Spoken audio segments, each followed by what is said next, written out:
नमो सिद्धारं नमो आयर्याणं नमो उवर्धायाणं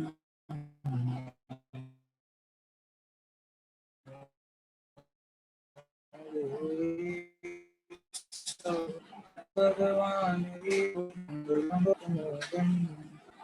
मंगलं कुंदाज्यो जैन धर्मोस्तु मंगलम् सर्वमंगलमांगल्यं सर्वकल्याणकारकं प्रधानं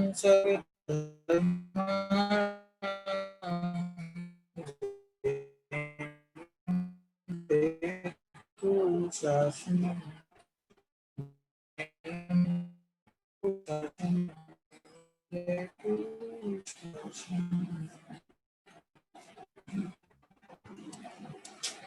ज्ञान गोष्ठी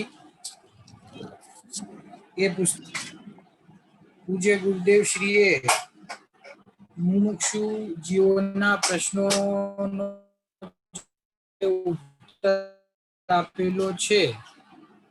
એ વર્ષો સુધી સાંજના સમયમાં તત્વ ચર્ચામાં જે કંઈ પ્રશ્નો પૂજ્ય ગુરુદેવ શ્રી સામે આવ્યા એમના ઉત્તરો એમણે જે આપ્યા અને એ બધા સાધનીઓએ સંકલિત કરેલા અને પૂર્વમાં ક્રમથી થોડા થોડા અંશ આત્મધર્મમાં છપાણા એ બધા પ્રશ્નો અહીંયા આ પુસ્તકમાં સંકલિત છે. અને એ પુસ્તકની અંદર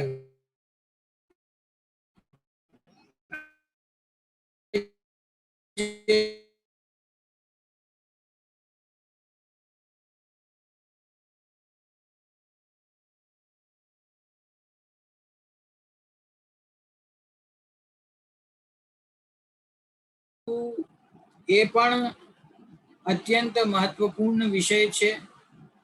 માત્ર મહત્વપૂર્ણ છે એવું નહીં, પરંતુ ખરેખર જૈન દર્શનના પ્રાણરૂપ, જૈન દર્શનના મૂળ સ્તંભરૂપ દેવશાસ્ત્ર ગુરુ છે. કોઈ જીવને સાચા દેવ શાસ્ત્ર અને ગુરુનો નિર્ણય ના હોય અને એ એમ વિચાર કરે કે હું તો ભગવાન આત્માનો નિર્ણય કરીને સમ્યક દર્શન પ્રાપ્ત કરી લઈશ, તો એવું કોઈ દિવસ બનતું નથી. પંડિત ટોડરમલજી સાહેબે મોક્ષમાર્ગ પ્રકાશકમાં એ વાત અત્યંત સ્પષ્ટ કરી છે કે દેવશાસ્ત્ર ગુરુનો યથાર્થ નિર્ણય થયા વગર કોઈ પણ જીવ સમ્યક દર્શનને પાત્ર બનતો નથી.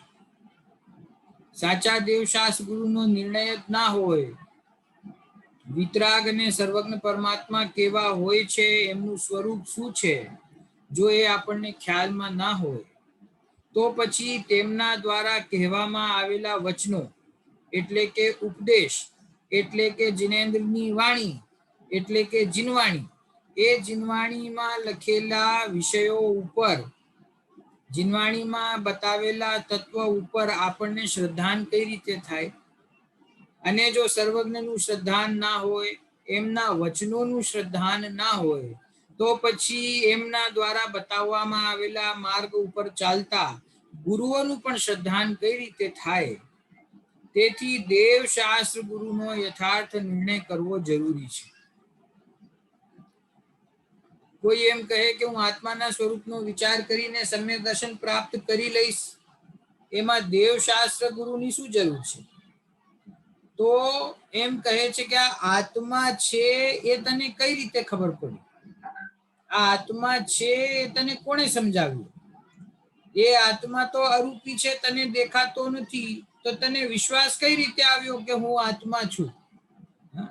તો આખા તત્વના ઉપદેશનો જે કોઈ સપોર્ટ છે, તત્વના ઉપદેશનો જે કોઈ સ્ત્રોત છે, મેઇન સોર્સ છે, એ આપણા વિતરાગ સર્વજ્ઞ પરમાત્મા છે.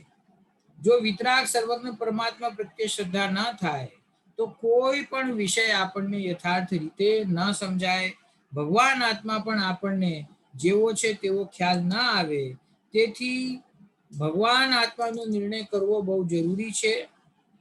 એ ભગવાન આત્માનો નિર્ણય કરાવવામાં કોઈ સમર્થ હોય તો તે માત્ર દેવશાસ્ત્ર ગુરુ છે. તેથી દેવશાસ્ત્ર ગુરુનો નિર્ણય પણ અત્યંત આવશ્યક છે. અત્યંત આવશ્યક નથી, કમ્પલસરી છે. એના વગર જીવ એક ડગલું પણ આગળ વધી શકે નહીં. જો આપણને એવો વિશ્વાસ હોય કે ભાઈ અન્ય દેવી દેવતા પણ અમારું કામ કરી આપશે, અથવા આ તો અમારા કુળદેવી છે, આ અમારા કુળ દેવતા છે, એમની સેવા કરવાથી, એમને માનવાથી અમારું કંઈક ભલું થઈ જશે, તો એને હજી ન્યાય અને પરીક્ષા પૂર્વક સાચા દેવનો નિર્ણય કર્યો જ નથી. એને હજી એ પણ ખ્યાલમાં નથી કે જૈન ધર્મની અંદર દેવગતિને સંસારમાં ગણવામાં આવી છે અને દેવગતિમાં રહેલા જીવોને સંસારી કહેવામાં આવ્યા છે. અને વિતરાગ સર્વજ્ઞ પરમાત્મા, સિદ્ધ પરમાત્મા એ સંસારથી ભિન્ન પંચમ ગતિ એટલે કે મોક્ષ ગતિમાં વિદ્યમાન છે, વિરાજમાન છે. સિદ્ધ ભગવાન અને કોઈ સ્વર્ગના દેવ એ બેને સરખા દેવ ન ગણી શકાય. પહેલી વાત તો એ છે કે અન્ય મતોમાં ભગવાનની જે કલ્પના કરવામાં આવી છે, ન્યાયથી વિચારવાથી એવા કોઈ પણ ભગવાનની સિદ્ધિ થતી નથી. આ વાત આપણે કોઈ દ્વેષથી કહેતા નથી. આપણે જૈન મતાનુયાયી છીએ એટલે અન્ય મતને આપણે ખોટું કહીએ છીએ એવી જરા પણ વાત નથી. પણ અન્ય મતોમાં ભગવાનનું જે સ્વરૂપ માનવામાં આવ્યું છે એવું સ્વરૂપ ન્યાયથી, લોજિકથી, બુદ્ધિથી પરીક્ષા કરવાથી બેસતું નથી. એવા કોઈ ભગવાન હોઈ શકે નહીં, એવું સ્વરૂપ કોઈ જીવનું હોઈ શકે નહીં. એ માત્ર એક કોરી કલ્પના છે. અને જે ભગવાન છે એ દેવગતિમાં છે કે ભગવાન છે એ બીજે ક્યાંય છે, એવો હજી નિર્ણય ન હોય તો પછી ભગવાનનું સ્વરૂપ માનવું કઈ રીતે? એની બહુ સરસ ચર્ચા હવે આગળના ક્વેશ્ચન આન્સરમાં આવે છે. તેની મેં તમને થોડી ભૂમિકા કહી છે. હવે મેં બુક તો શેર કરી છે, બધાને દેખાય છે? હરીશભાઈ, બુક શેર કરી મેં દેખાય છે? ઓકે, તો ચલો હવે આપણે આગળ હવે ક્વેશ્ચન વાંચીએ અને એના ઉત્તર વાંચશું ને ત્યારે આ બધી ચર્ચા એની અંદર આવશે. આપણે ક્વેશ્ચન નંબર 40 દેવશાસ્ત્ર ગુરુ પ્રકરણનો જે પહેલો પ્રશ્ન છે એની ચર્ચા ગઈ વખતે કરી હતી કે ભગવાનની મૂર્તિ તો જડ છે, છતાં તેની પૂજાનો ઉપદેશ શા માટે આપવામાં આવે છે? એના ઉત્તરની આપણી ચર્ચા થઈ છે કે મૂર્તિ ભલે જડ હો, પણ જેને સાચા દેવશાસ્ત્ર ગુરુ પ્રત્યે શ્રદ્ધાન થયું છે એને ભક્તને પોતાના સાધકપણાની ભૂમિકાની અંદર દેવશાસ્ત્ર ગુરુ પ્રત્યે શુભરાગ આવ્યા વગર રહેતો નથી. તેથી તે ભગવાનની અંદર એટલે કે મૂર્તિની અંદર ભગવાનની કલ્પના કરીને, સ્થાપના કરીને ભગવાનને નમસ્કાર કરે છે. કોઈ જડ મૂર્તિને કોઈ નમસ્કાર કરતું નથી. એવી ચર્ચા એમાં આવી હતી. એ ચર્ચા આગળના ક્વેશ્ચનમાં છે. હવે આપણે આગળ ચર્ચા કરીએ છીએ.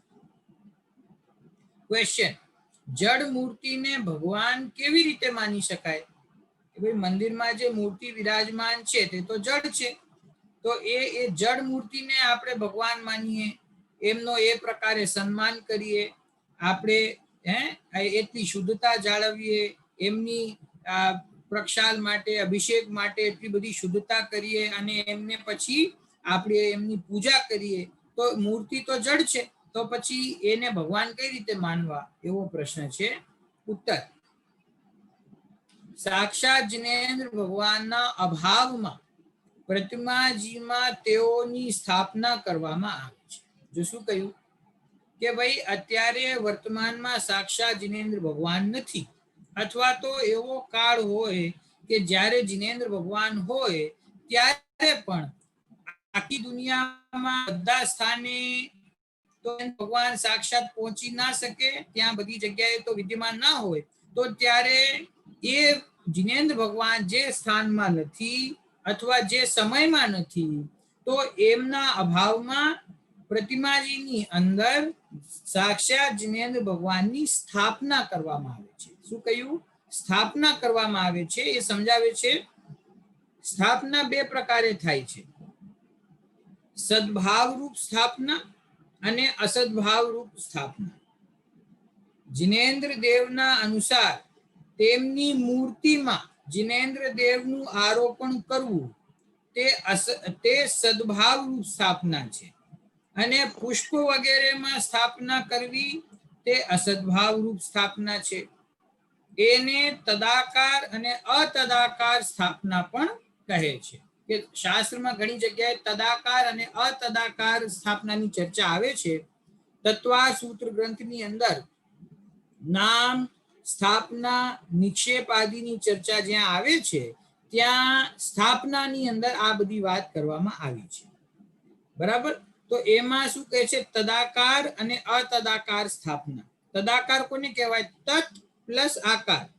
જે વસ્તુની કલ્પના કરવામાં આવે છે અને જેની અંદર કરવામાં આવે છે, તો એ વસ્તુઓના આકારની અંદર સામ્યતા હોવી, સેમ આકાર હોવું, એને કહેવાય છે તદાકાર. અને આકાર જો સેમ ના હોય છતાં પણ કોઈ વસ્તુની કલ્પના એ આકારમાં કરવામાં આવે તો તેને કહેવામાં આવે છે અતદાકાર. બરાબર. એ તદાકાર અને અતદાકાર કહે છે. તદાકારનું બીજું નામ સદભાવ રૂપ સ્થાપના, અતદાકારનું બીજું નામ અસદભાવ રૂપ સ્થાપના. બરાબર. કે જે વસ્તુનો સદભાવ છે એ વસ્તુ, સદભાવ છે એટલે જેવું એનું સ્વરૂપ છે, જેવો એનો આકાર છે, એવા જ આકારની વસ્તુમાં કલ્પના કરવી કે આ તો તે જ છે, એનું નામ તદાકાર છે. અને જે વસ્તુનો આકાર મૂળ વસ્તુ સાથે મળતો ના હોય છતાં પણ એમાં સ્થાપના કરવી, એનું નામ અતદાકાર સ્થાપના છે. આનું બહુ સરસ અને ઈઝી એક્ઝામ્પલ શાસ્ત્રમાં આપવામાં આવ્યું છે અતદાકારનું. કે જેમ કે આપણે ચેસની ગેમ રમીએ તો ચેસની ગેમમાં જેટલા બધા આપણી પાસે શું કહેવાય, જે બ્લોક્સ હોય છે જેનાથી આપણે રમીએ છીએ, તો આપણે હિન્દી ગુજરાતી ભાષામાં એમ કહીએ કે આ હાથી છે, આ ઘોડો છે, બરાબર, આ મંત્રી છે, આ રાજા છે, આ ઊંટ છે. બરાબર ને? તો ઊંટ જે હોય છે ને એનો ઊંટ જેવો આકાર નથી હોતો, હાથીનો આકાર હાથી જેવો નથી હોતો, છતાં પણ આપણે એમ કહીએ છીએ કે આ હાથી છે. તો એ જે વસ્તુ હાથી જેવી નથી દેખાતી એને એમ કેવું કે આ હાથી છે, એનું નામ અતદાકાર સ્થાપના. અને તદાકાર સ્થાપના કોને કહેવાય?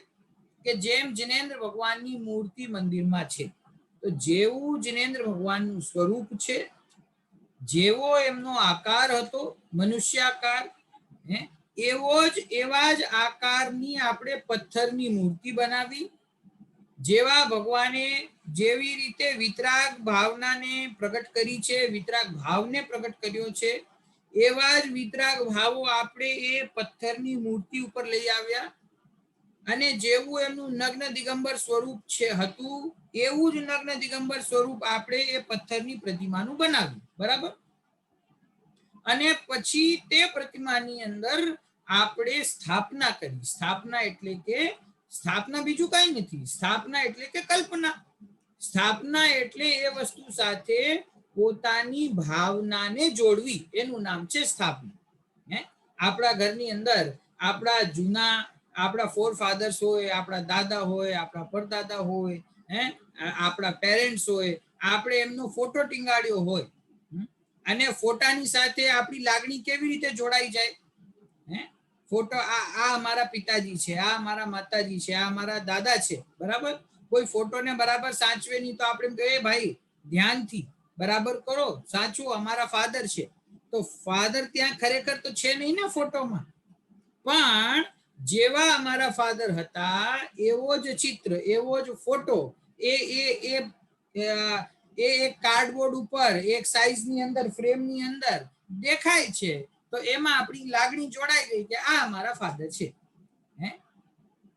સિટીની અંદર સર્કલ્સ ઉપર, રોડ્સ ઉપર ઓલા કોઈ પણ મહાન વ્યક્તિઓ થયા હોય તો એ વ્યક્તિઓના સ્ટેચ્યુ બનાવવામાં આવે. બરાબર. ગાંધીજીનું સ્ટેચ્યુ છે, આપણે એમ કે આ ગાંધીજી છે. પછી સ્ટેચ્યુને માળા પહેરાવવામાં આવે, સ્ટેચ્યુનું સન્માન કરવામાં આવે. કોઈ એમ કે આ ક્યાં ગાંધીજી છે, આ તો સ્ટેચ્યુ છે. આનું શું સન્માન કરવાની જરૂર છે? પણ ભાઈ ગાંધીજી નથી, પણ એમના સ્ટેચ્યુ પ્રત્યે ગાંધીજી જેવી લાગણી રાખવી, એનું નામ છે સ્થાપના. તો આ બધી વાત એટલા માટે સમજાવું છું કે જે પ્રશ્ન કરવામાં આવ્યો છે કે ભગવાનની મૂર્તિ તો જડ છે, તો એને ભગવાન કઈ રીતે માનવા? તો કે છે કે અત્યારે વર્તમાનમાં અમારા ભગવાન સાક્ષાત તો નથી, કારણ કે અનંત પરમાત્મા તો ચોથા કાળમાં હોય છે અને ચોથા કાળના અંત સુધીમાં સિદ્ધ દશાને પ્રાપ્ત કરે છે.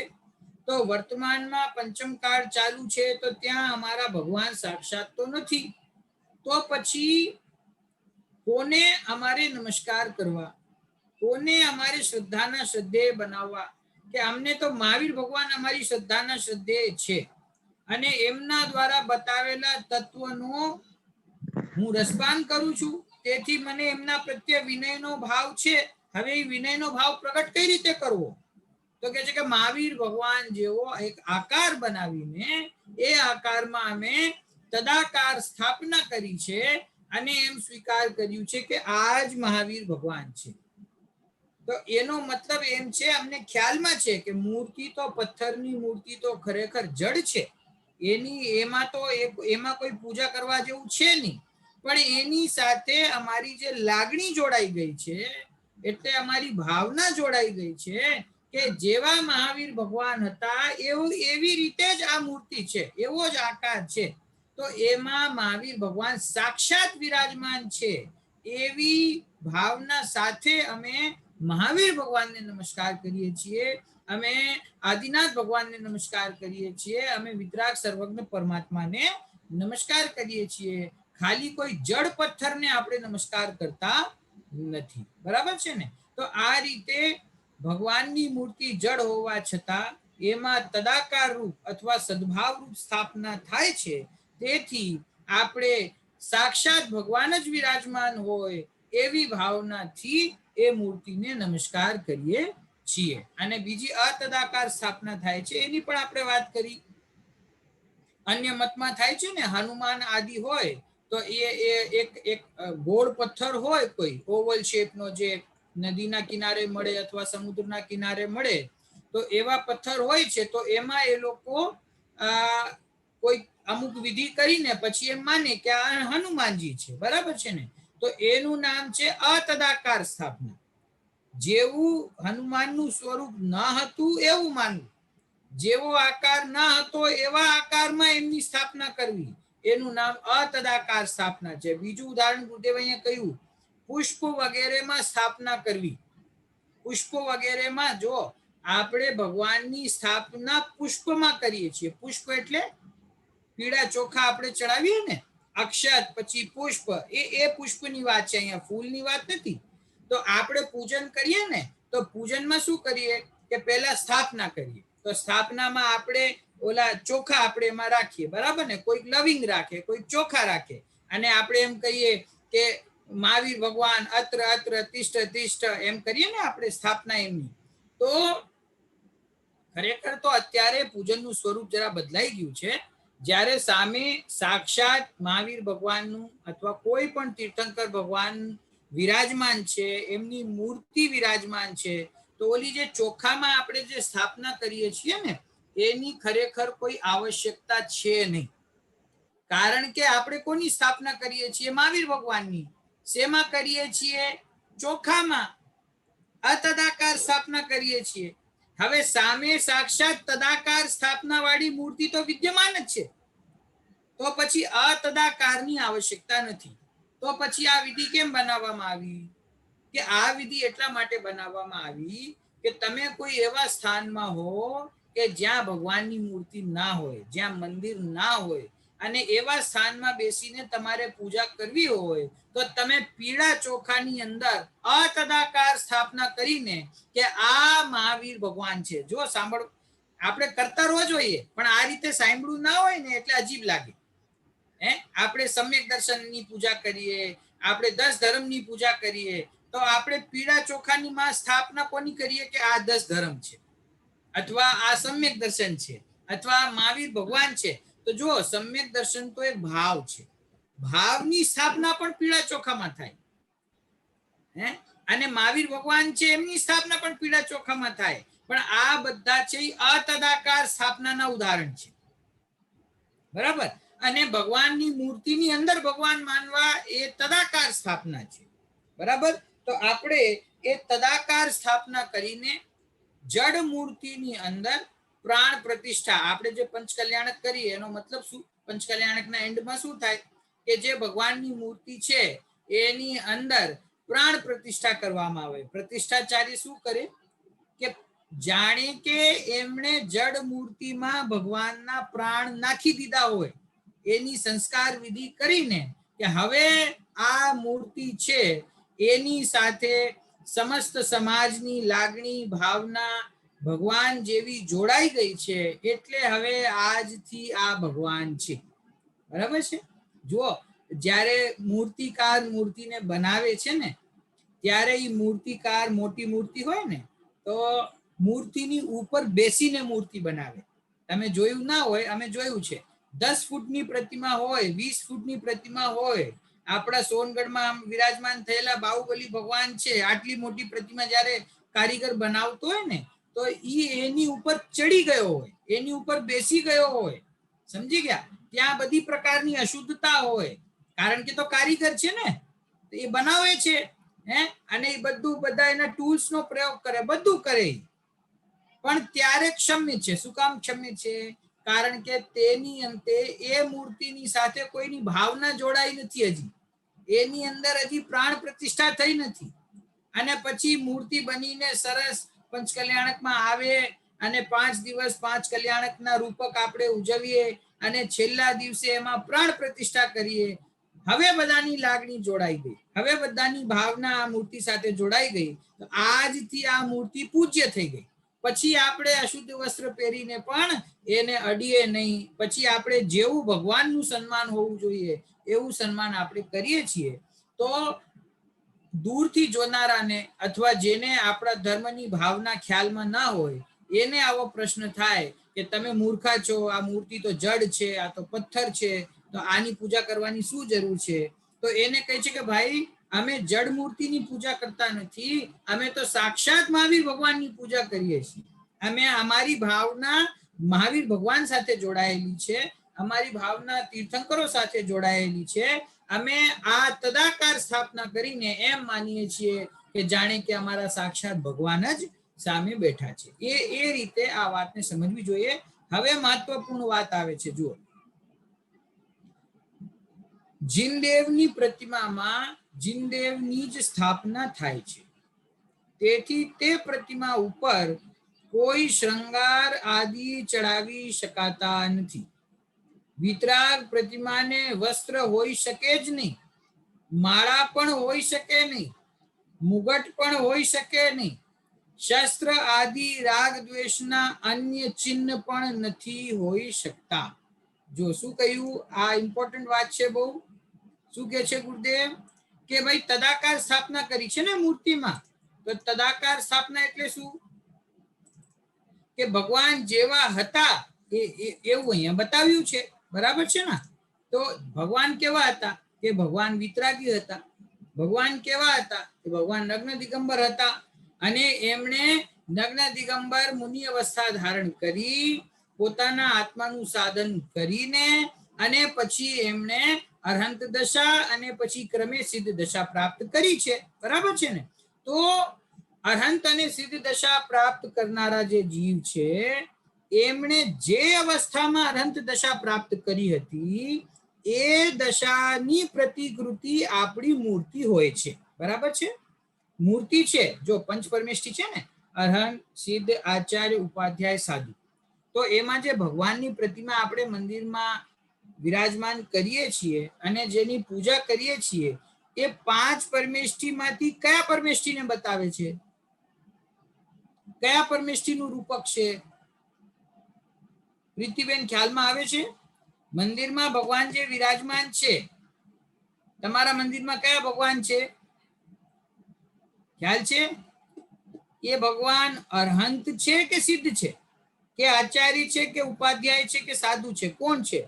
સુશીલાબેન બોલો, અનમ્યુટ કરો માઈક. અરિહંત.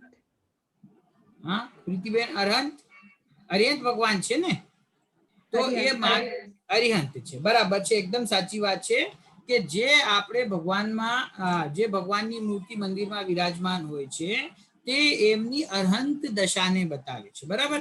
સિદ્ધ દશાને કેમ નથી બતાવતી? સિદ્ધ ભગવાનની પ્રતિમા મૂકીએ તો શું પ્રોબ્લેમ છે કે ભાઈ સિદ્ધ ભગવાનને શરીર રહ્યું જ નથી, સિદ્ધ ભગવાન તો ખાલી આત્મા સ્વરૂપે વિરાજમાન છે, તો સિદ્ધ ભગવાનની પ્રતિમા બનાવીએ કેવી રીતે? સિદ્ધ આપણે શું નક્કી કર્યું? તદાકાર સ્થાપના, જેવું સ્વરૂપ હતું એવી પ્રતિમા. તો સિદ્ધ ભગવાનની તો પ્રતિમા કોઈ બનતી નથી, ખાલી અમુક અમુક મંદિરમાં તમને એવો એક એમ્પ્ટી આકાર જોવા મળે, એક ફ્રેમ બનાવી હોય એમાં વચ્ચે જેવી રીતે સિદ્ધ ભગવાન હોય એવી કલ્પના કરીને એક આકાર મૂકવામાં આવે, પણ જે મુખ્ય પ્રતિમા હોય છે અથવા અન્ય પણ ઘણી પ્રતિમા હોય છે એ બધી અરહંત દશાની છે. કેમ કે આવા અમારા ભગવાન હતા, આવી દશામાં તેઓ હિતનો ઉપદેશ આપતા હતા, સમોશરણમાં વિરાજમાન હતા, આત્માની વાત કરતા હતા, તેથી અમે એમના વિતરાગી, સર્વજ્ઞ અને હિતોપદેશી રૂપની પ્રતિમા અહીંયા મંદિરમાં વિરાજમાન કરી છે, બરાબર. તો હવે મેન વાત એ છે કે એ જે અરહંત ભગવાન છે એ અરહંત ભગવાન પરિગ્રહને સાથે રાખનારા હતા કે એમને સમસ્ત પરિગ્રહનો અભાવ થયો હતો? અરહંત ભગવાનને પરિગ્રહ હોય કે ના હોય? કઈ ના, નથી હોતું. ના હોય. મુનિ દશા ધારણ કરી 6ઠા 7મા ગુણસ્થાનમાં આવ્યા તો મુનિ દશા ધારણ કરતી સમયે જ બધો પરિગ્રહ છૂટી ગયો ને. હે આપણે શું કહીએ? અંતરંગ અને બહિરંગ સમસ્ત પરિગ્રહનો ત્યાગ મુનિરાજે કર્યો છે, બરાબર છે. 24 પ્રકારના પરિગ્રહનો ત્યાગ કરે છે, બરાબર. અને પછી આત્મ સાધના કરી અને સીધે અરહંત દશા પ્રાપ્ત કરે છે. તો અરહંત દશામાં કોઈ પરિગ્રહ છે કે નહીં? અરહંત દશામાં એમની પાસે વસ્ત્ર હોય કે નહીં? વિચાર કરવો પડે. તમે વિચાર કરો, અરહંત દશા પ્રાપ્ત થાય ત્યારે એમને કોઈ શણગાર હોય કે નહીં? જ્વેલરી પહેરે કે ના પહેરે ભગવાન? મુગટ ધારણ કરે કે ના કરે? અને સિદ્ધ બની જાય તો સિદ્ધ ભગવાનને તો મુગટ હોય કે ના હોય? સિદ્ધ ભગવાનને જ્વેલરી, કપડા એ બધું હોય કે ના હોય? અરે સિદ્ધ ભગવાનને તો શરીર જ નથી, તો પછી મુગટ ધારણ ક્યાં કરે? વસ્ત્ર પહેરે ક્યાં? અને જ્વેલરી ક્યાં પહેરે? શરીર જ નથી. તો સિદ્ધ ભગવાનને તો આ વસ્ત્રાભૂષણ કઈ હોય નહીં, તો પછી અરહંત ભગવાનને હોય કે ના હોય? કે ભાઈ જ્યારે એમણે ગ્રસ્ત અવસ્થાનો ત્યાગ કરીને નગ્ન દિગંબર દીક્ષા ધારણ કરી હતી ત્યારથી એમણે સમસ્ત પરિગ્રહ તો પાછળ છૂટી ગયા. તો મુનિ દશા પ્રાપ્ત કરીને આગળ વધીને અરહંત બને અને ફરીથી પરિગ્રહ ધારણ કરે એવું તો સ્વરૂપ હોતું નથી. તો એમના સ્વરૂપમાં વસ્ત્ર પણ નથી, જ્વેલરી આભૂષણ પણ નથી, મુગટ પણ નથી, કાંઈ નથી, બરાબર. તો હવે આપણે એમની મૂર્તિ બનાવીએ અને એ મૂર્તિની અંદર આપણે એ મૂર્તિને વસ્ત્ર પહેરાવીએ, એ મૂર્તિને આપણે જ્વેલરી પહેરાવીએ, એ મૂર્તિને આપણે મુગટ પહેરાવીએ. કેમ કે બીજા બધા ધર્મોમાં પહેરાવે છે એટલા માટે. અન્ય મતોથી પ્રભાવિત થઈને આપણે પણ આપણા ભગવાનની સાથે આવી બધી વિધિ કરીએ તો એનો મતલબ છે કે આપણને ભગવાનના સાચા સ્વરૂપનો ખ્યાલ નથી. આ જે તદાકાર સ્થાપના કરી હતી ને આપણે, તો તદાકાર એટલે જેવા અમારા ભગવાન હતા એવી મૂર્તિ બનાવી. હવે એની ઉપર તમે એક્સ્ટ્રા ઉપરથી કઈક પોતાની ભાવના પ્રમાણે પ્રયોગ કરો તો અમારા ભગવાનનું સ્વરૂપ બદલાઈ જાય. એવું એમનું સ્વરૂપ નહોતું. અત્યારે આપણા મંદિરમાં આવીને કોઈ જોવે ને તો વિતરાગ ભાવવાળી પ્રતિમાને જોઈને એને તરત શાંતિનો અનુભવ થાય. એને ખ્યાલમાં આવે કે આમના જે ભગવાન છે મહાવીર ભગવાન, એ આવા વિતરાગ, સર્વજ્ઞ, હિતોપદેશી, શાંત ભાવવાળા, વૈરાગ્ય ભાવવાળા હતા, બરાબર. અને એ જ ભગવાનને આપણે ઉપરથી ઘણું બધું પહેરાવી દીધું હોય તો એ જોઈને પછી એમના શણગાર પ્રત્યે દ્રષ્ટિ જાય, પછી ભગવાન રહી જાય પાછળ. અને પછી માણસો એમ જોવે, ઓહો બહુ સરસ જ્વેલરી છે, હો ફલાણા પરિવારે આટલા લાખ રૂપિયા ખર્ચીને આ બનાવડાવી છે, આ વસ્ત્ર બહુ સરસ છે, આ ભગવાનની આંખો બહુ સરસ છે. સરસ તો છે પણ એ ભગવાન છે કે નહીં? એ ભગવાનનું સ્વરૂપ છે કે નહીં? એ ખરેખર ભગવાનનું સ્વરૂપ એવું છે નહીં. બરાબર? તો આ બધી વાત છે ને, આ આપણે દિગંબર છીએ એટલે આપણે આ બધા વસ્ત્રાભૂષણનો વિરોધ કરીએ છીએ, વાત એમ નથી. અહીંયા કોઈના વિરોધની વાત નથી. અહીંયા તર્કથી, ન્યાયથી, લોજિકથી સમજવાની વાત છે કે ભગવાનનું સ્વરૂપ કેવું હતું. બરાબર છે ને? અમુક અમુક એમ કહીએ આપણે કે પેઢી દર પેઢી, જનરેશન વાઇઝ અમુક વસ્તુઓ રૂઢીમાં આવી ગઈ છે આપણે ત્યાં, પણ એ પણ બરાબર નથી. જો હું તમને આજે કહું છું કે બાહુબલી ભગવાન હોય, બાહુબલી ભગવાનની જ્યાં પણ મૂર્તિ હોય તો અધિકતર સ્થાનોમાં પગમાં ઓલી વેડ ચડેલી હોય ને, ટ્રી પ્લાન્ટેશન, આમ ભગવાન સાધના કરતા હતા. કારણ કે એમની સ્ટોરી એ રીતે પ્રસિદ્ધ છે કે એમણે આટલા વર્ષો સુધી એક સ્થાને ઊભા રહીને, અડીગ રહીને પોતાની આત્મ સાધના કરી. તો એ એમનો મહિમા બતાવવા માટે મૂર્તિની સાથે એ ટ્રી બનાવવામાં આવે છે. હવે મને એમ કહો કે એ જે ટ્રી બનાવેલ, ટ્રીની સાથે જે ભગવાન દેખાડવામાં આવ્યા છે એ સિદ્ધ પરમેષ્ઠી છે, અનંત પરમેષ્ઠી છે, મુનિરાજ છે, કોણ છે? કયા સમયની મૂર્તિ છે? મુનિરાજ. મુનિ અવસ્થાની છે ને. એ તો મુનિ અવસ્થા થઈ. એ મુનિ અવસ્થા થઈ એનો મતલબ શું ખબર છે વિશાલભાઈ? કે એ સમય સુધી એમને અરહંત પદની પ્રાપ્તિ થઈ ન હતી. ત્યારે તેઓ અરહંત નહોતા. અને આપણે પછી એમની તદાકાર સ્થાપના કરી અહીંયા. તો તદાકાર સ્થાપનામાં આપણા મનમાં તો છે અનંત પરમાત્મા, અને મૂર્તિ બનાવી તમે મુનિ અવસ્થાની. તો એનો મતલબ છે ખરેખર આ સાચી તદાકાર અવસ્થા નથી, તદાકાર સ્થાપના નથી. હવે એવી જ રીતે પાર્શ્વનાથ ભગવાનની માથે ઓલો મૂકે, ફણ મૂકે, કારણ કે સર્પે એમની રક્ષા કરી હતી. બરાબર છે? પદ્માવતી ધર્ણેન્દ્ર એમની રક્ષા કરી હતી. તો હવે એનું ચિહ્ન બનાવવામાં આવે કારણ કે સ્ટોરી બહુ ફેમસ છે. બરાબર? પણ હવે એ જે પ્રતિમા તમે બનાવો કે વચ્ચે ભગવાન બેઠા છે અને ઉપર ધર્ણેન્દ્ર રક્ષા કરે છે, નીચે પદ્માવતી છે, એ ઘટના તો ઘટી હતી, પણ એ ઘટના ભગવાનના જીવનમાં કયા સમયે ઘટી હતી?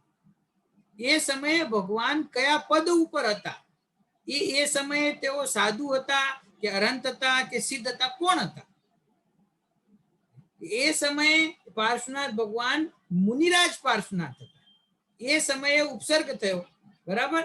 અને જેમ ભગવાનને કેવળ જ્ઞાનની પ્રાપ્તિ થઈ, એ જ કમઠ જે ભગવાન ઉપર ઉપસર્ગ કરતો હતો, કેવળ જ્ઞાન પ્રાપ્ત થતા અને સમોશરણની રચના થતા, એ જ કમઠનો જીવ, એ જે દેવ, જે પૂરમાંથી ભગવાન સાથે વેર લઈને આવેલો ને, એ જ બધા વેરને ભૂલીને ભગવાનના ચરણોમાં નમસ્કાર કરે છે.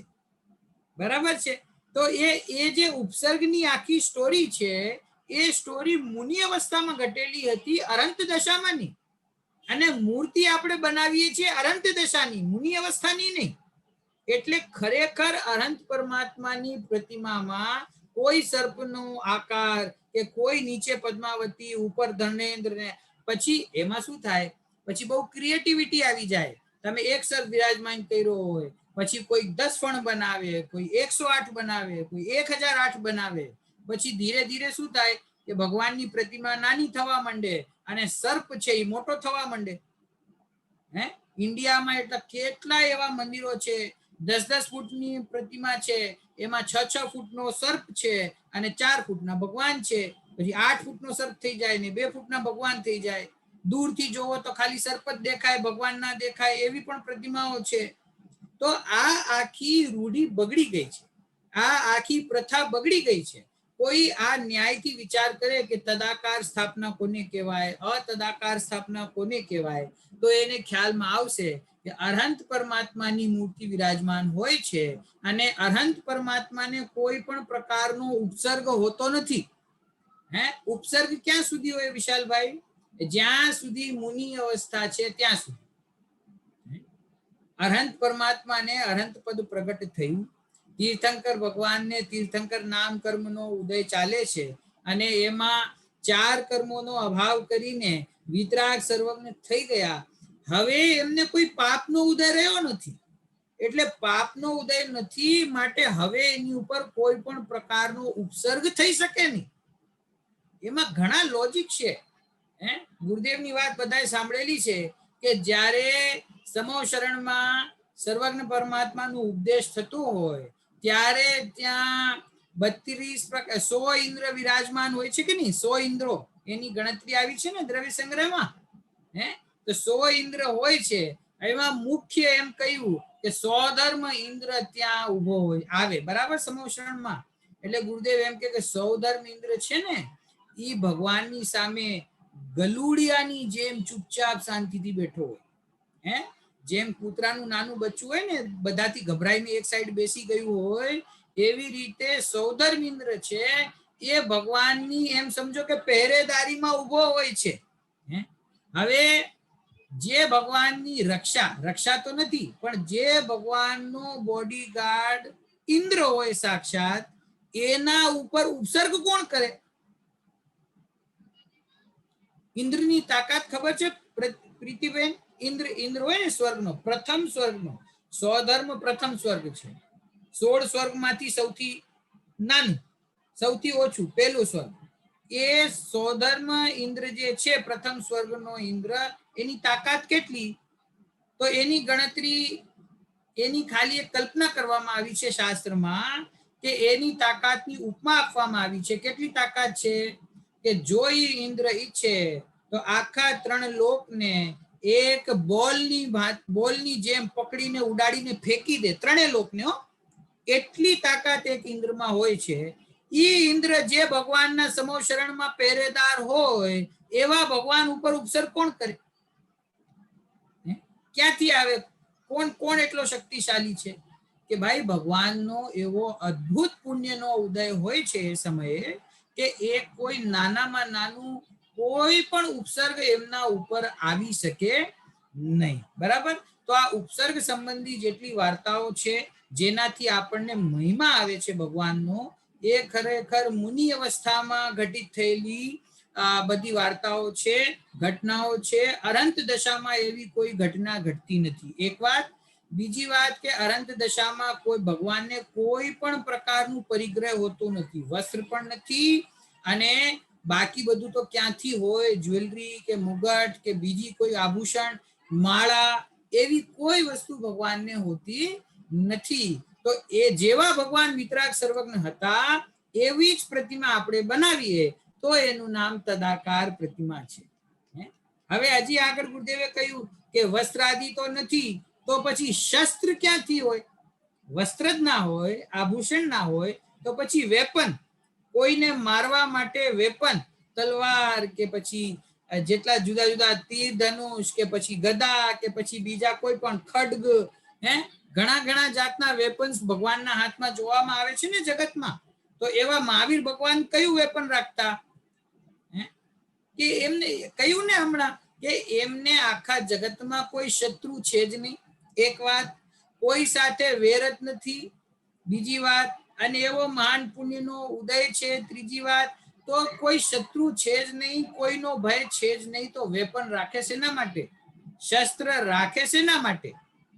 શસ્ત્ર કોઈ પોતાના ખીચામાં લઈને ફરતું હોય, આપણે વીઆઈપી હોય ને અમુક, તો એને ખીચામાં ગન હોય, ગન, નાનકડી પિસ્ટલ રાખે. તો કોઈ નાનકડી પિસ્ટલ રાખે એનો મતલબ શું? હું મારી સાથે ગન રાખું તો એનો મતલબ શું? હું બહુ મોટો માણસ છું, બહુ પૈસા છે મારી પાસે, બહુ બધું છે, અને હું કઈ ગન રાખું છું, એનો મતલબ શું?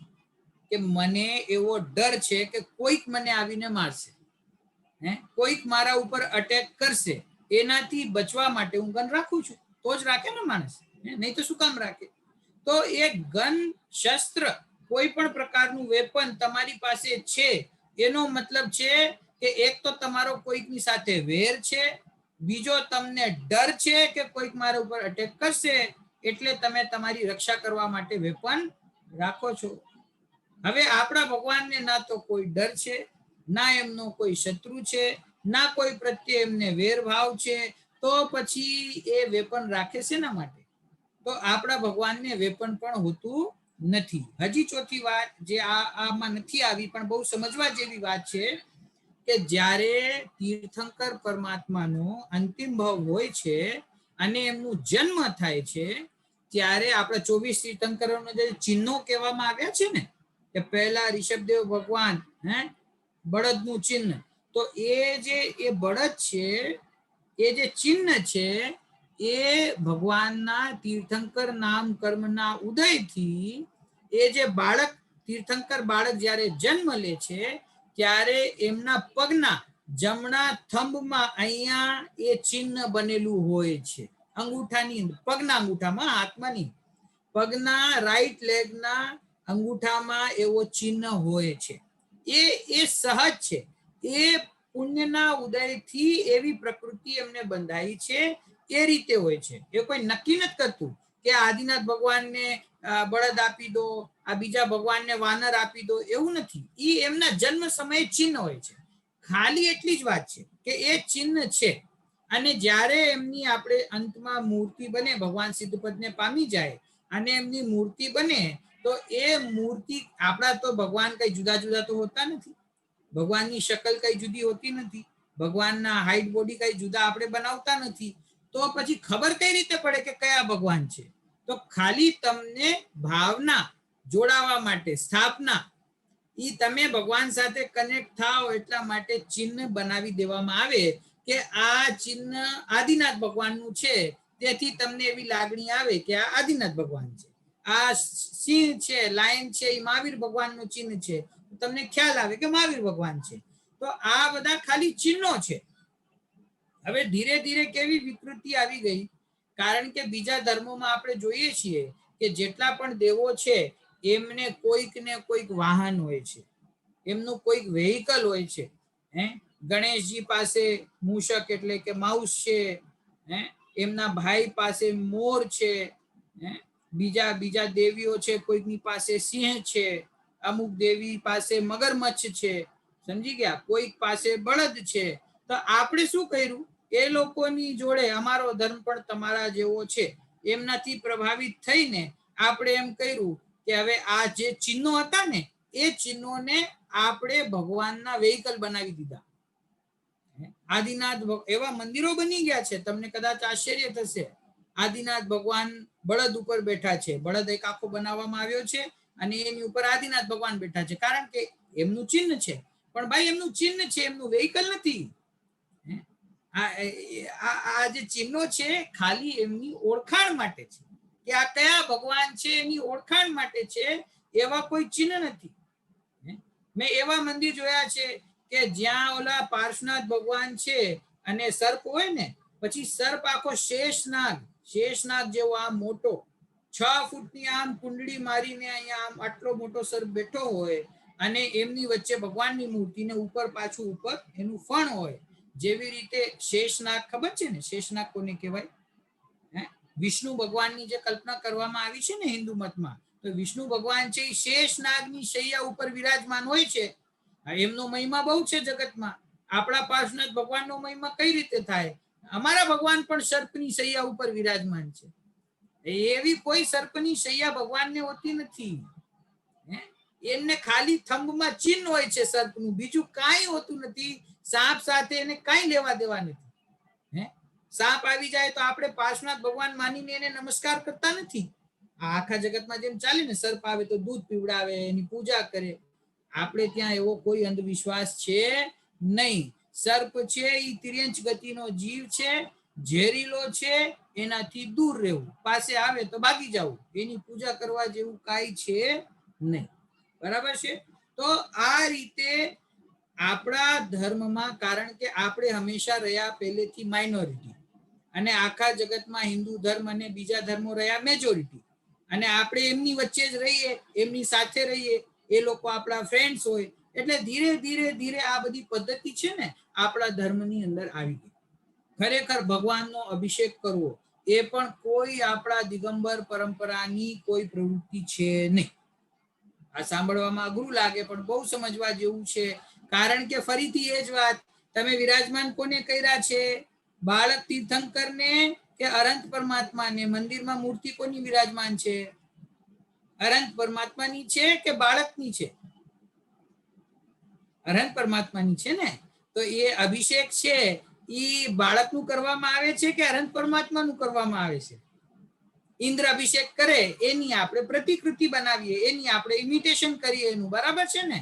પણ અરહંત જે ઇન્દ્ર છે એ તો તીર્થંકર બાળકનું અભિષેક કરે છે. આપણે અનંત પરમાત્માનો અભિષેક કરીએ છીએ.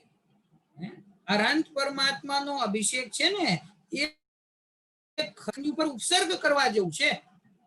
અનંત પરમાત્માને કોઈ અભિષેક હોતો નથી. પણ હવે એવી રૂઢી ચાલી ગઈ છે, બધાની ભાવના એમાં જોડાઈ ગઈ છે, એટલે હવે એમાં કોઈ પાડી શકે નહીં. મારા કહેવાથી કોઈ માનવાનું નથી. પણ ખરેખર આ તદાકાર સ્થાપના નથી. જો તમે એમ માનતા હો કે મંદિરમાં જે વિરાજમાન છે એ અનંત પરમાત્મા છે, વિતરાગી સર્વજ્ઞ પરમાત્મા છે, તો એમની સાથે આપણે આવું બધું ના કરી શકીએ. બરાબર છે? આપણે ખાલી મૂર્તિની સ્વચ્છતા રહે એના માટે આપણે ભીના કપડેથી એને લૂછીએ, એને સ્વચ્છ રાખીએ, એટલું બરાબર છે. પણ એને અભિષેક કરીએ પછી જુઓ આમાં થાય છે શું. તમે કેટલી વાર અભિષેક કરો વિશાલભાઈ? આપણા મંદિરમાં અભિષેક થાય તો બધી પ્રક્રિયા તમારી 15 મિનિટમાં પૂરી થઈ જાય. હવે ધીરે ધીરે અભિષેકનું મહત્વ વધી ગયું. તમે આમાં ઇન્ડિયામાં જેટલા આપણા ચેનલ્સ આવે છે, ઇન્ડિયન રિલિજિયસ ચેનલ્સ, તો તમે ખોલીને જુઓ સવારથી, તો ભગવાનના અભિષેકની આખી પ્રક્રિયા છે ઇટ ટેક્સ અબાઉટ 2 hours. કેવી રીતે? કારણ કે તમે અભિષેક કરશો તો તમારા દુઃખ દૂર થઈ જશે. તમે અભિષેક કરવાના પૈસા આપશો તો તમારી બીમારી દૂર થઈ જશે. સમજી ગયા? હવે તમે અભિષેક કરશો તો તમે નથી, હવે લોકડાઉન આવી ગયું, તમે તો ઘરે બેઠા છો અને મંદિરમાં ભગવાનનો અભિષેક થાય છે, તો તમે ભાવના ભાવો અને તમે ડોનેશન આપો તો તમારા નામથી ભગવાનનો અભિષેક કરે. ભગવાનનો અભિષેક કરતા કરતા મંત્ર બોલે ને, પછી મંત્રમાં નામ બોલે કે આ અભિષેકના ફળમાં વિશાલભાઈના પરિવારનું ભલું થાય, એમના રોગો દૂર થાય, એમને સુખ સંપત્તિ મળે, એટલા માટે અમે અભિષેક કરીએ છીએ. એટલે હવે અભિષેક શેની સાથે જોડાઈ ગયું કે તમારા લૌકિક દુઃખ દૂર કરવા માટે અને લૌકિક પૈસા આદિ ધન આદિ પ્રાપ્ત કરવા માટે તમને આ બધું જોતું હોય તો તમે ભગવાનનો અભિષેક કરો. તો હવે ભગવાનની વિતરાગતા પાછળ રહી ગઈ, ભગવાનની સર્વજ્ઞતાનો કોઈને ખ્યાલ નથી. હવે ખ્યાલ શું છે કે આપણે ભગવાનનો અભિષેક કરીશું તો આપણને કંઈક પૈસા મળી જશે. આપણે ભગવાન ઓલો નથી કહેવત, तुम 1 रुपया दोगे वो 10,000 देगा. भिखारी આપણે ઇન્ડિયામાં બોલતો હોય ને કે બાબુજી तुम मुझे 1 रुपया दो, भगवान तुमको 10,000 देगा. એવી વાત થઈ ગઈ કે આપણે ભગવાનનો અભિષેક શું કામ કરીએ છીએ? 1,000 રૂપિયા શું કામ આપણે બોલ્યા રાશિ કે આપણે ભગવાનને 1,000 આપશું, ભગવાન આપણને 10 લાખ આપશે. આ બધો આખો વિતરાગતાનો માર્ગ નથી. પૈસા આપણે દઈએ ધર્મની પ્રભાવના માટે, મંદિરના ખર્ચા માટે, એ જુદી વાત છે. એનાથી ધર્મ માનીએ, એનાથી હિત માનીએ, એનાથી સુખ પ્રાપ્તિ માનીએ તો એનું નામ મિથ્યાત્વ છે. તો આ કારણે વિતરાગ સર્વજ્ઞ પરમાત્માનું સાચું સ્વરૂપ ખ્યાલમાં નહીં હોવાથી આ બધી વિકૃતિઓ ધીરે ધીરે સમાજની અંદર આવી ગઈ છે. તો આપણે તો મૂળ વસ્તુ સમજવાની છે કે વિતરાગ સર્વજ્ઞ પરમાત્મા કેવા છે, એમને આપણને વિતરાગતાનો, આપણા હિતનો ઉપદેશ કઈ રીતે આપ્યો છે. એમને જે ઉપદેશ આપ્યો છે ને એ ઉપદેશને પણ ન્યાયથી, પરીક્ષાથી, તમારામાં જેટલી બુદ્ધિ હોય એ બુદ્ધિ દ્વારા એ તમારે એની પરખ કરવી જોઈએ કે આ ભગવાન કે છે એ વાત સાચી છે કે નહીં. એને પ્રામાણિક કરવી, પોતાના આત્મવૈભવથી એને પ્રામાણિક કરવી. અને અમને ગેરંટી છે કે એ પ્રામાણિક જ નીકળશે, કારણ કે વિતરાગ અને સર્વજ્ઞ ભગવાનની વાણી છે. તો એ વિતરાગ સર્વજ્ઞ પરમાત્માની વાણીને પરીક્ષાપૂર્વક તમારે સ્વીકાર કરવું જોઈએ. અને એ સ્વીકાર કરવાથી જે દ્રઢતા આપણી અંદર આવશે. એક પુસ્તક છે ને ડોક્ટર સાહેબનું, હુકમચંદજી ભારેનું, કયું? સત્ય કી ખોજ. એક આખી નોવેલ છે નાની, અમુક લોકોએ વાંચી પણ હશે. એની અંદર એક બહુ સરસ વાત આવી છે. શું? કે અન્ય મતમાં જે વ્યક્તિ જન્મ લે છે એ વ્યક્તિ પોતાના ઘરની પરંપરા અનુસાર જે કોઈ ભગવાન પૂજાતા હોય એમને ત્યાં એમને પૂજે છે અને એમની શ્રદ્ધા ભક્તિ રાખે છે, એમની સેવા કરે છે.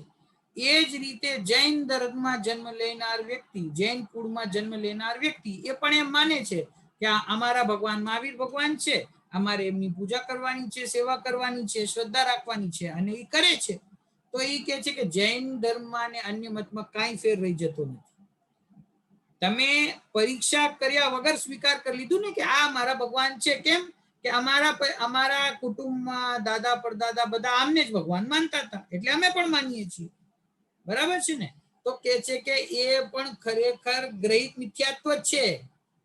કારણ કે તમે તો પોતાના લાભ માટે આ ભગવાન અમને કંઈક હેલ્પ કરશે એટલે અમે એમની પૂજા કરીએ છીએ એમ માનીને પૂજા કરો છો, તો એ પણ મિથ્યાત્વ જ છે.